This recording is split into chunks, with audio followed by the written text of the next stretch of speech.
You were hiding $200,000. Thanks to that money, I was able to buy a nice house.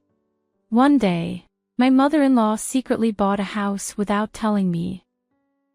Furious, I confided in my husband. Well, just let her do what she wants. Forget about the $200,000. He started taking my mother-in-law's side. I couldn't forgive them for doing this to me. I'd sworn to take revenge on both. My name is Betty. 5 years ago, I married Matt, who worked at the same food company. Our busy work schedules made it hard to find quality time together, but we managed to get along well. However, my relationship with my mother-in-law isn't great. It all started during our marriage introduction at their house. Once you marry Matt, you'll naturally support him and focus on the household, right? I replied, actually, I plan to continue working even after marriage. Matt is fine with it. She was surprised. What?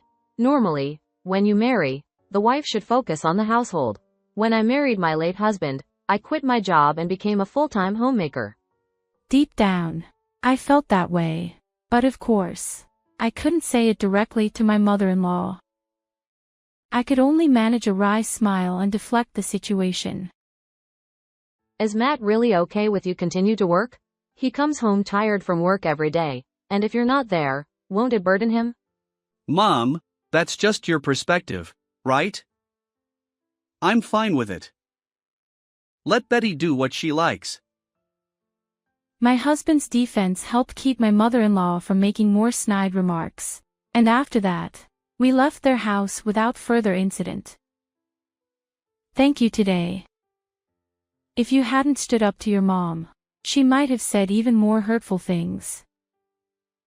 My dad passed away, so she raised me all alone. She must have worried about a lot of things. Don't let it bother you too much. He stands up for me and cares about me. I'm lucky to be married to such a wonderful person. As we headed back to our apartment, I secretly felt happiness inside. After marrying my husband and living harmoniously together for 5 years, one day he approached me with an unexpected request. He wanted us to live with his mother. Hey, considering how often we're both away due to work, what if Mom moved into our apartment? Honestly, I'm not too keen on that idea. I guess it was a sudden strange suggestion. Forget I mentioned it. It was out of blue, and I couldn't easily agree to it. Thankfully, my husband backed down, and I felt relieved that we wouldn't be sharing our living space. About a week after my husband expressed his desire for us to live with his mother, I returned home late one evening. Work had been exhausting, and as I stood at the entrance, contemplating making dinner, I noticed the door was already unlocked. It seemed my husband had come home earlier than usual. Normally, he'd send a message saying he was on his way, but perhaps he forgot this time. Without much thought, I stepped inside. Hello. Ah, you're finally back. Oh, were you here? Is Matt home? Matt hasn't returned yet. I have a spare key from him, so I let myself in. What's going on? He gave a spare key to his mother. I never heard anything about that. I stood frozen in surprise as my mother-in-law suddenly appeared before me. She looked at me and said, Instead of standing there, why don't you make dinner? I've been waiting for you to come home. I stammered, haven't you had dinner yet? She replied, No, not yet. It's quite audacious to barge into someone's house and expect to have dinner, I thought. But I couldn't just send her away. All right. I understand. I can only make something simple, though. Is that okay? Wait, did some foodstuff disappear? I don't remember using that much. It seemed like the contents of the refrigerator had decreased since I last checked yesterday. Make something simple and quick. I'm starving. I replied. Please wait a moment. I'll prepare something right away. And so, I hurriedly cooked dinner and served it to my mother-in-law. She took a sip of the soup I had made and said, What is this? It's terrible. Ha! What did she just say? Clearly, she called my soup terrible. Did you not hear me say it's terrible? I wasn't mistaken after all. I heard correctly. You're always working, so no wonder you can only make such bland dishes. Quit your job and focus on your household duties. But Matt says my cooking is delicious, I protested. That's just flattery, obviously. Don't you understand even that? It seemed my mother-in-law still disliked the fact that I continued to work after marriage. For the next hour or so, she continued to make snide remarks. I'll be dropping by more often, so make sure to take care of things at home, she said as she left, seemingly satisfied with venting her frustrations. After that, 30 minutes later, my husband returned home. Hey! Did you give a spare key to your mother? Yeah, I did. Today, she suddenly showed up here, and it was such a surprise. And on top of that, she ate the meal I prepared and had the audacity to say it was terrible. Well, it's not a big deal. Sometimes these things happen. What kind of response was that? She just waltzed in and insulted the food I made. And yet, I was supposed to endure it. Well, it's your fault for giving her a spare key in the first place. When I said that, my husband got furious and argued back. You should have told me you were going to live with my mother. I'm exhausted, so I'm going to bed. I don't need dinner. And then I was the bad one. At that moment, it wasn't you who understood. With that one sentence from my husband, whom I thought was on my side, my spirit felt shattered. The next day, and the day after that. Your house is a mess, and you're not cleaning properly. The laundry is all wrinkled. It's embarrassing. Every day, she comes over to our house, complains, and then leaves. If that were all, maybe I could endure it. But it was becoming unbearable. After my mother-in-law started coming over to our house all the time, I noticed something strange about a week later. The groceries are disappearing again. And the detergent I had stocked up on is gone too. Our apartment is within a 10-minute walk from my mother-in-law's house, and it's clear that something is amiss when our food and household items keep vanishing. I didn't want to suspect her, but I was sure my mother-in-law was sneaking in and taking things. One day, when she visited our house, I mustered the courage to ask her directly. You haven't been taking our groceries or household items, have you? I hoped I was just imagining things. Her response was shockingly casual. Oh, you've caught me. She admitted to helping herself to our belongings. I would appreciate it if you didn't take things without permission. These are our household items and groceries, after all.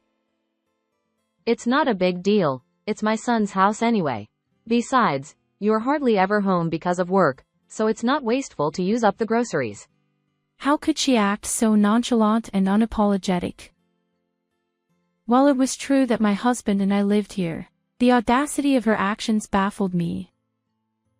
Oh, by the way, I noticed you've saved up quite a bit, around $200,000. So, I used that money to buy a new house. I was dumbfounded. What on earth was she talking about? You don't need to play innocent. You've been hoarding it in your passbook, haven't you? I was quite surprised when I opened it. I had absolutely no idea what she was talking about. She used $200,000 in savings to buy a house without permission. And without anyone's approval. But wait, I can't withdraw money from the account with just the passbook, right? Do you know the PIN? I asked. Her response was infuriating. You had a little note with the PIN tucked into your passbook, didn't you? Oh, shoot. I had indeed kept a memo with the PIN, thinking no one would ever look at my passbook. More importantly, I wanted to live in a better house. It worked out perfectly. With a triumphant laugh, she left our home. I really couldn't forgive her. She had brazenly used our money without permission. When I told my husband about her actions, he dismissed it. Let her do what she wants. Forget about the $200,000. He treated it as if it were someone else's problem. Letting her use such a large sum of money without permission. I couldn't tolerate this any longer. Despite already being taken advantage of, I decided it was time for revenge against both. Letting her use such a large sum of money without permission, I decided to invite my mother-in-law to our house the next day and ask her again if she really bought the house. To have solid evidence, I discreetly activated the voice recorder on my phone before talking to her. Yesterday, you said you used $200,000 from my bank account to buy a new house. Is that true?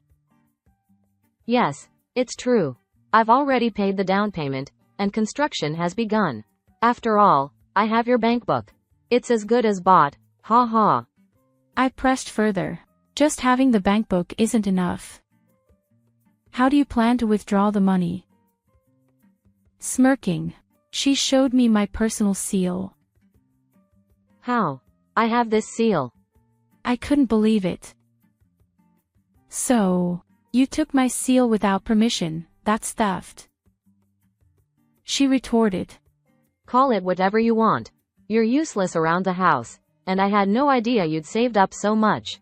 At least I'll put it to good use. It's fine. I'll give you the bank book. Thank you for coming all this way today. Despite my anger, I managed to restrain myself from hitting her and sent her home. I had evidence that she had taken the bank book and seal from our house. But for now, she could continue to be blissfully ignorant. The next day, I called my mother-in-law and invited her to our house to discuss the situation. I'm willing to give you the bank book, but withdrawing money requires personal identification. Could you leave the bank book and seal with me? I'll take care of the withdrawal. Her response was surprising. Oh, I didn't know that. Well then, I'll bring them over right away. Of course. There was no way I would withdraw $200,000. Besides, today, you can't just withdraw such a large sum without proper identification. How clueless could she be? Focusing only on the money, she seemed completely oblivious to the fact that her actions were criminal. With the bank book and seal back in my possession, I headed straight to the police station. What happened? Is there some kind of incident? Yes. My mother-in-law took my bank book and personal seal without permission and tried to buy a new house. Huh? Aren't you the one buying it? No, it's not me. My bank book and seal were stolen. I want to file a complaint. The police listened attentively to my story and accepted the complaint. That night, I informed my husband that I had submitted the complaint to the police. Your mother took my bank book and seal without permission, so I reported it to the police. She might get arrested. What? Why would my mom get arrested? Why? Can't you see that what she did is a serious crime? Even so, you didn't have to go to the police. It's not just about letting her do whatever she wants. Why should I hand over a large sum of money to that old hag? Hey! Don't call my mom an old hag. Is it okay for in-laws to do anything they want? Should I just stay silent if they come to kill me? Enough of this nonsense. I didn't save up all this money just to give it away to my mother-in-law. She's nothing but a greedy old hag. That's enough. My husband stormed off to his room after hearing my words. When he returned to the living room, he handed me a divorce paper. I never thought you would say that. Sign this. I never thought he would always have such a thing. Well, if you're going to say that, I guess I can't help it. I was already fed up with you. Are you trying to threaten me? I'll sign it, so give it to me quickly.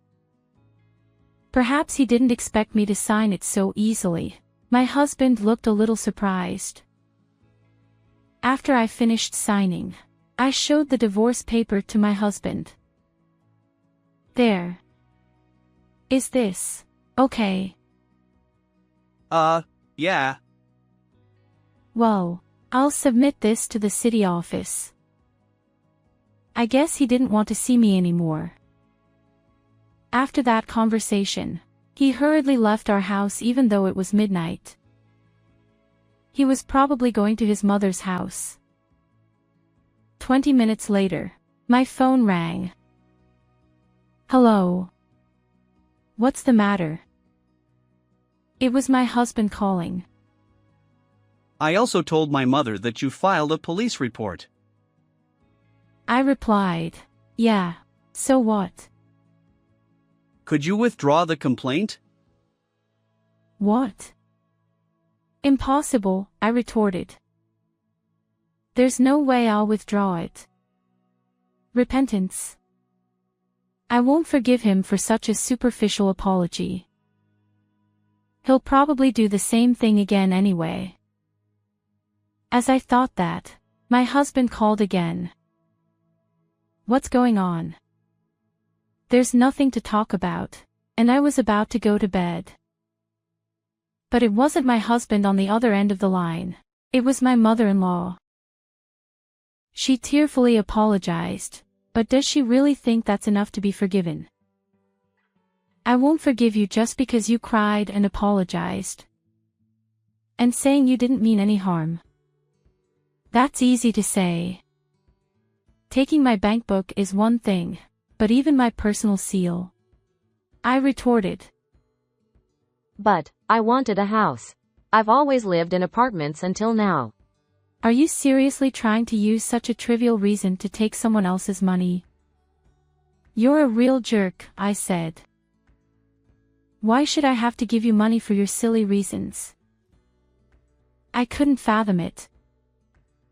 Well, why didn't you ask your son? My son doesn't have money. Yes, I know. Even though we both work, I've been managing the household finances, I continued. Then when I saw that there were $200,000 in your bank account, I couldn't help myself. I see.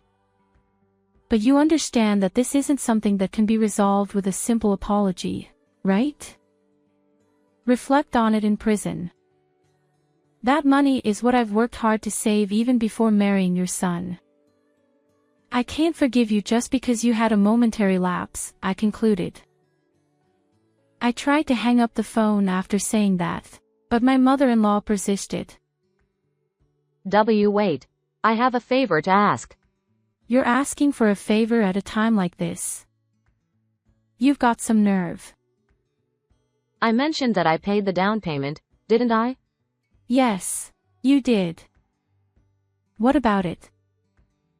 I've already paid $70,000 from my longtime savings as the down payment, and now I can't just stop the construction. So, Could you lend me $200,000? I promise I'll pay it back. How delusional are you? There's no way I'll lend you money. Not only did you take my bank book, but you also stole groceries and daily necessities. I don't believe someone like that will repay me. But what should I do then? I have no idea. Figure it out yourself. Ha. But at my age, I can't get a loan anymore. That's your own doing. Relying on someone else's money leads to situations like this. Why don't you ask your son to take out a loan for you? I couldn't help but laugh just imagining my mother-in-law in a flustered state. I'd already said what needed to be said, so maybe I should hang up the phone then. Just as I was thinking that, my husband interrupted and tried to continue the conversation. Hey! Can't you do me a favor? Are you going to abandon my mother? You've also received help from her, haven't you? Even if it's not the full amount, please help her out. Ha! I haven't received any help from her. She comes over every day, makes snide remarks, and leaves. She even has a spare key, but she never helped with household chores. What exactly do you mean by help? After I retorted, he fell silent. He must have said that out of desperation. Perhaps he thought appealing to my emotions would get him some assistance. Then, that's how it is. I won't offer any assistance. Good luck. Wait. I'll figure out a way to take care of my mother, and we won't inconvenience you. Can't we avoid divorce? Well, it's too late now. Your mother is more important to you than I am, right? You never really stood up for me. I'm truly sorry. From now on, I'll also prioritize you, Betty. You don't need to care about me anymore. Tomorrow, I'll be a stranger. You can happily live with your beloved mother. After saying this to my husband, I hung up the phone. Feeling bothered by the thought of another call, I turned off my mobile and went to sleep. It seemed my husband didn't come back that day. They were probably comforting each other. The next morning, I took the day off from work and submitted divorce papers at the city office. From now on, my husband and I are complete strangers. Naturally, I don't care what happens to that mother-in-law. For the 3 days until I moved out of the house, my husband didn't bother having a proper conversation with me. Of course, I didn't initiate any conversations either. For now, I plan to stay at my parents' house after leaving this one. It's an hour's commute from work, but I can still manage. As I was leaving the house where I had lived until now, my husband said just one thing. I apologize for everything up until now. I ignored him and walked away. Before marriage, I loved him so much, but it ended so abruptly. Strangely, I don't feel sad or anything. In fact, being able to distance myself from this messed up family feels refreshing. There's no way I'll forgive them, no matter what they say. It's their fault for always siding with my mother-in-law and ignoring me. When my mother-in-law confessed to stealing my bank book and buying a house, I wish my husband had genuinely gotten angry with her. Both my mother-in-law and ex-husband underestimated me. I won't just be a victim, I'll fight back. Now, they're bracing themselves for a life of hellish loan payments. Let them work themselves to the bone. It's what my mother-in-law wants. They both brought this upon themselves. Serves them right. As I drove toward my parents' house, That's what I thought. A week later, the police called to inform me that they had arrested my mother-in-law on suspicion of theft. Apparently, the fact that we weren't living together was crucial evidence for the arrest. If you had been living with your mother-in-law, we might not have been able to make the arrest. There was a possibility of it falling under the category of familial theft. I see. Thank you for arresting her. I expressed my gratitude to the police and hung up. Hopefully, this will make my mother-in-law reflect on her actions while she's in prison. Just as I was thinking that, my ex-husband called. Hello. My mom got arrested. I already know. The police called me.